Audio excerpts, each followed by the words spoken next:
मैंने कहा है इनको 2-3 महीने में इसको इवैल्यूएट करने के लिए, जो आईसीएच कैंटीन चला रहा है उसके साथ बैठ के बात करने के लिए कि इसमें ऑपरेशनल कोई प्रॉब्लम है क्या, उनको किस तरह की सहूलियत और चाहिए, और जब वो सहूलियत उनको मिल जाएगी, जब हमें कॉन्फिडेंस हो जाएगा, तो हम इसको हर एक स्टेशन पे रेप्लिकेट करने की चेष्टा करेंगे। इसके अलावा नेत्रा ने gas heat recovery based air conditioning system हमने लागू किया रामागुंडम में ऑन एक्सपेरिमेंटल बेसिस, और ये काफी सफल रहा है, और इसके लिए बाकी प्रोजेक्ट से भी डिमांड आ रहे हैं, ये हमारे यहाँ भी होना चाहिए, खास करके उन प्रोजेक्ट से जहाँ एयर कंडीशनिंग सिस्टम बहुत पुराने हो गए। अभी हम इसकी अगली कड़ी में तालचेर कन्या में flue gas based air conditioning project कर रहे हैं, और अगर इसकी सफलता के बाद हम आने वाले दिनों में देखेंगे कि जहाँ जहाँ मुझे फ्लू गैस में टेम्परेचर की मार्जिन अवेलेबल है, वहाँ हम सभी जगह इसको इम्प्लीमेंट कर पाएं। कार्बन डाइऑक्साइड एमिशन जो हमारे पर्यावरण के लिए एक बहुत ही बड़ा नासूर साबित हो रहा है, उसको कैप्चर करने के लिए भी नेत्रा ने 2 इम्पोर्टेंट प्रोजेक्ट किए हैं कैप्चर करने के। और इसमें जो एक हमने किया था जो लैब स्केल पे किया था, दूसरा हमने फरीदाबाद में किया जिसमें हमने एल्गी फॉर्मेशन का किया, और उसमें हमारी चेष्टा ये है कि जो हम एल्गी प्रोड्यूस कर रहे हैं उस एल्गी से हम क्या बायोफ्यूल में कन्वर्ट कर सकते हैं। एल्गी का फॉर्मेशन हमने सफलतापूर्वक कर लिया है, बायोफ्यूल कन्वर्ट करने के लिए हम डिफरेंट रिसर्च संस्थान के साथ टच में हैं, और उनसे कोशिश कर रहे हैं कि जिनके पास भी टेक्नोलॉजी हो हमारे साथ कोलैबोरेट करके हम इसको आगे बढ़ाएं। अगर ये सफल होता है तो एक बहुत बड़ा कार्बन साइकिल को कंप्लीट करने का हमारे पास अपॉर्चुनिटी मिलेगा। एक और बहुत इम्पोर्टेंट अचीवमेंट रहा नेत्रा का, वो है आरएफडी सिस्टम से जो हमारी रेलवे ट्रैक है उसका सर्विलेंस, उसका मॉनिटरिंग करना। और इसमें खूबी यह है कि अगर किसी भी रेल ट्रैक में फ्यूज प्लेट हटा दिया जाता है तो ड्राइवर को इसकी सूचना पहले मिल जाएगी and he can take the corrective action. हमने ये एक्सपेरिमेंटल के तौर पे कहलगांव में कुछ लेंथ में लगाया, जिसका हमें अच्छा परिणाम मिला। अभी हाल ही में फरक्का में डिरेलमेंट हुआ बहुत बड़ा, जिसमें काफी सीवियर डैमेज हुआ वैगन्स को भी और रेल ट्रैक को भी। तो मैं उम्मीद करता हूँ कि ये जो हमारा एक्सपेरिमेंट सक्सेसफुली प्रूव हुआ है कहलगांव में, इसको बाकी स्टेशन भी जहाँ जहाँ डिरेलमेंट की बहुत बड़ी समस्या है उसको हम लोग फौरी तौर पे इमीडिएट बेसिस पे इसको इम्प्लीमेंट करें, ताकि जो हमें इससे नुकसान होता है वैगन का, गोल का और टाइम का, ट्रैक नॉन अवेलेबिलिटी का, इस कमी को हम पूरा कर सकें। इंजीनियरिंग और ऑपरेशनल कैपेबिलिटीज की बदौलत आज हमारे कंसल्टेंसी विंग को 12,000 मेगावाट से अधिक की क्षमता का कंसल्टेंसी मिला हुआ है। ऑपरेशन के एरिया में भी हम बांग्लादेश में काम कर रहे हैं, और प्रोजेक्ट एरिया में हम हिंदुस्तान में और हिंदुस्तान के बाहर भी हमें कॉन्ट्रैक्ट मिला है, जिसके लिए हम काम कर रहे हैं। जिसके लिए मैं कंसल्टेंसी टीम को बहुत बहुत बधाई देना चाहता हूँ।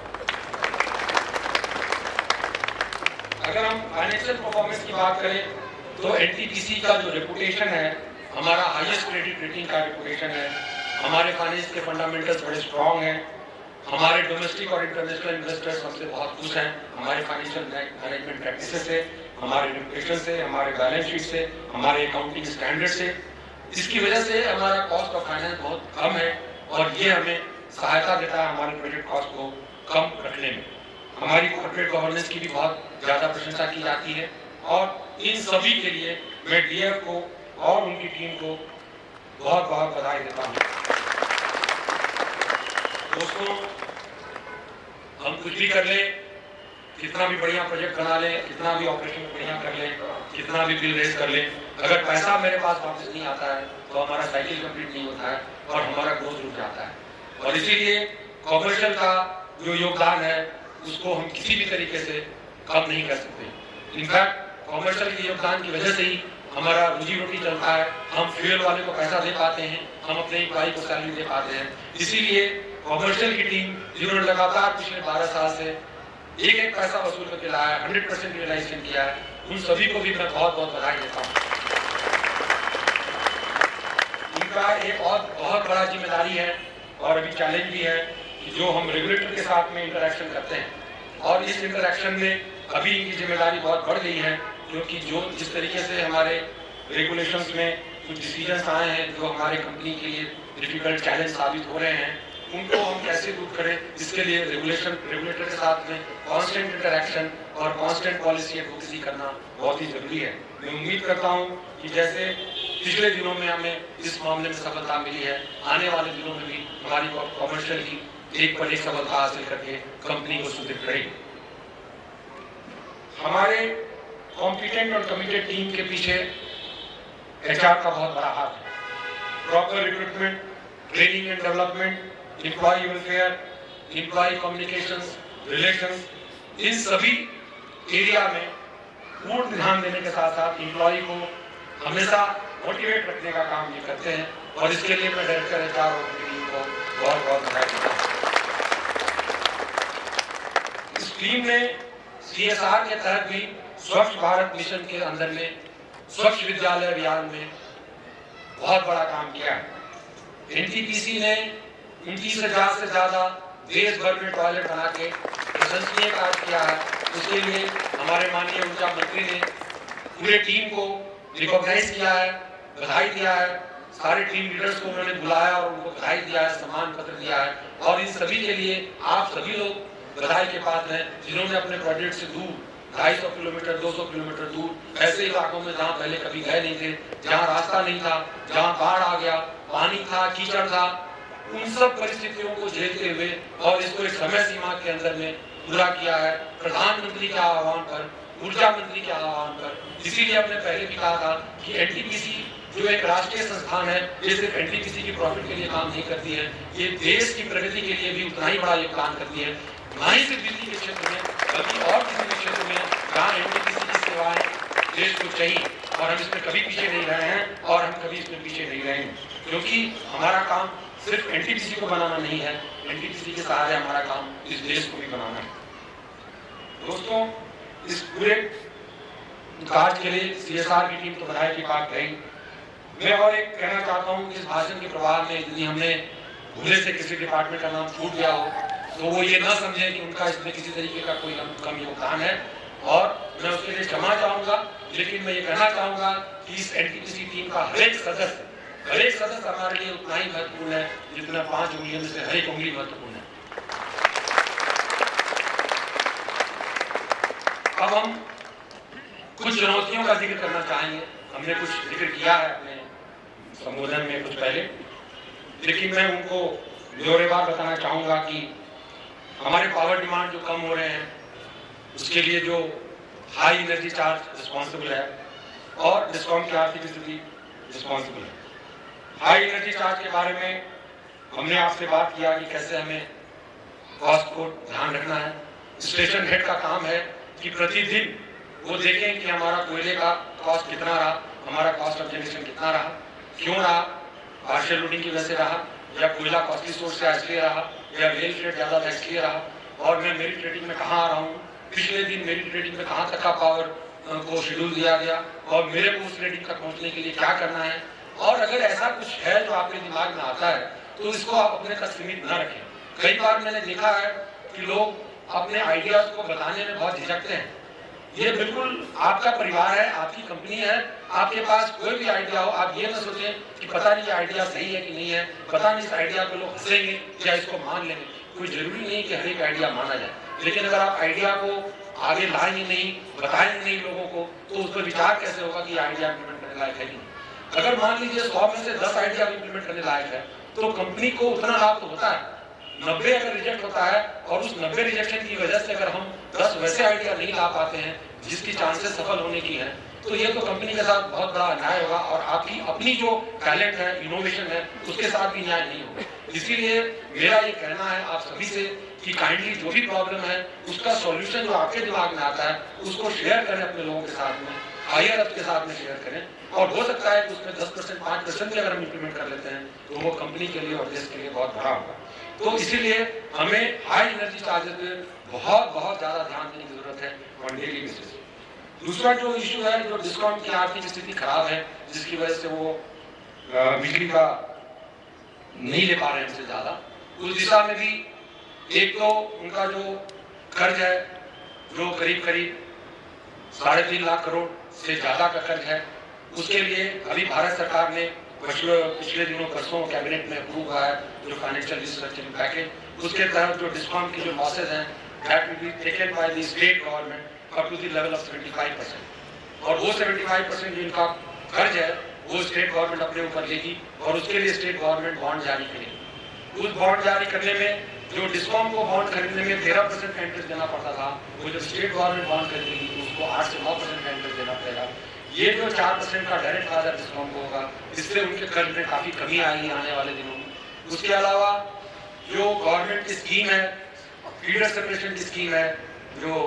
दीनदयाल उपाध्याय ग्राम ज्योति योजना में, उसके तहत जो सब्सिडी एग्रीकल्चर जाती है, एग्रीकल्चर को जाती है, वो भी बहुत फोकस्ड होगी और उसको लिमिटेड फोकस सब्सिडी गवर्नमेंट देगी। उसकी वजह से एटीएमसी लॉसेस कम होने की संभावना है। उसके अलावा जो नई हमारी इलेक्ट्रिसिटी एक्ट में जो प्रोविजन आ रहा है, उसके हिसाब से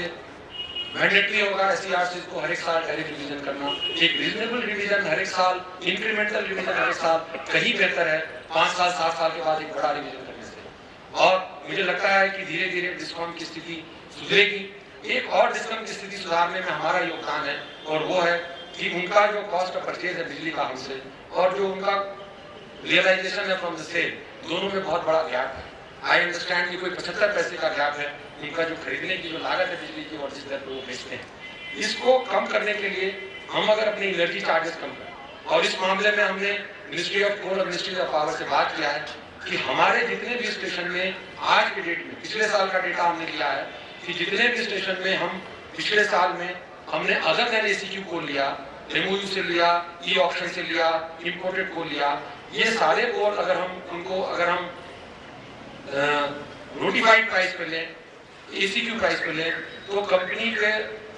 फ्यूल बिल में करीब 8,000 करोड़ का बचत होगा। और ये 8,000 करोड़ का बचत कंपनी का बचत नहीं होगा, ये कंज्यूमर का बचत होगा, क्योंकि फ्यूल कॉस्ट हमारा पास हुआ। और इससे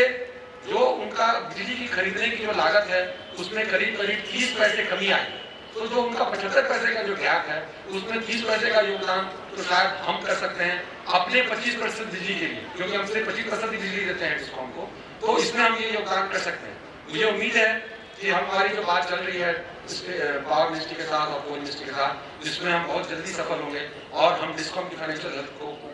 इम्प्रूव करने में अपने तरीके से हम सहयोग कर पाएंगे। हमारे जो कमर्शियल के बंधु हैं जो रीजन में हैं, उनको मैं पुनः आग्रह करूंगा कि जो भी इस तरह की इंफॉर्मेशन है वो हम अपने जो भी हम उनके प्लांट की इंप्रूवमेंट कैसे कर सकते हैं, कॉस्ट रिडक्शन के लिए हम क्या कोशिश कर रहे हैं, इसको हम शेयर करें, ताकि जो स्टेट डिस्कॉम्स हमारी महंगी बिजली लेने के लिए मना कर रहे हैं उनको हम कह सकें कि हम ये प्रयास कर रहे हैं और बिजली सस्ती हो जाएगी, इसीलिए आप ईपीए में बने रहिए।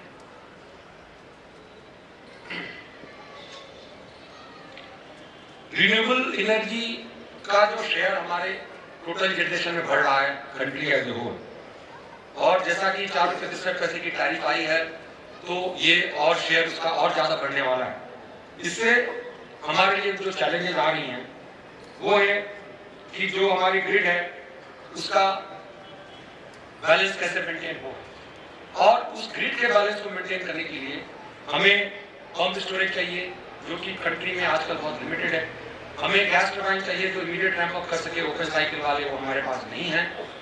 हमारे पास time of day meeting system नहीं है कि आप थोड़े देर के लिए चला के फुल कॉस्ट रिकवर कर लो।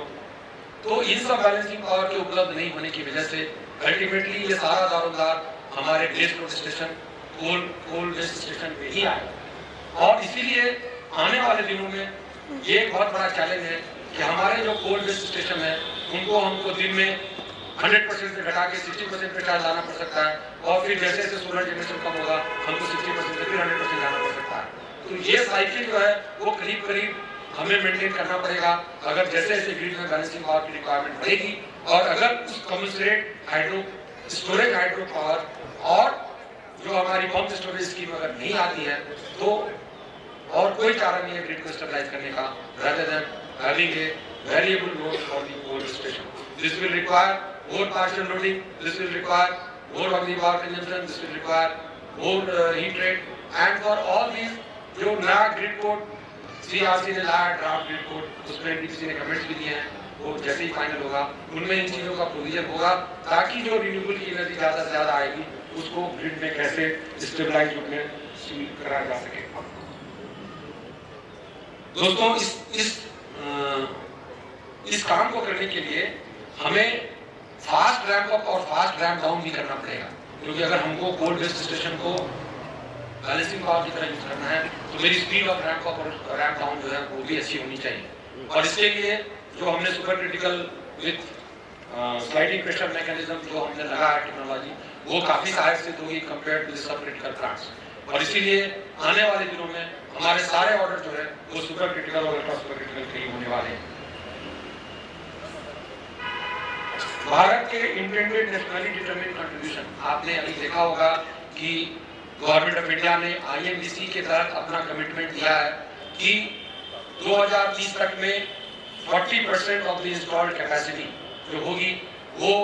नॉन फॉसिल फ्यूल से होगी। नॉन फॉसिल फ्यूल का मतलब हो गया कि हाइड्रो भी होगा, हमारा सोलर भी होगा, विंड भी होगा और शायद न्यूक्लियर भी होगा। तो इनसे 40% की हमारी क्षमता जो है वो इसी से हमारी पूरी होगी बिजली की रिक्वायरमेंट। और इसीलिए हमें भी देखना होगा कि जो मेरी पूरी क्षमता है, NTPC की जो क्षमता है, वो भी हमको कोशिश करना पड़ेगा कि हम 40% तक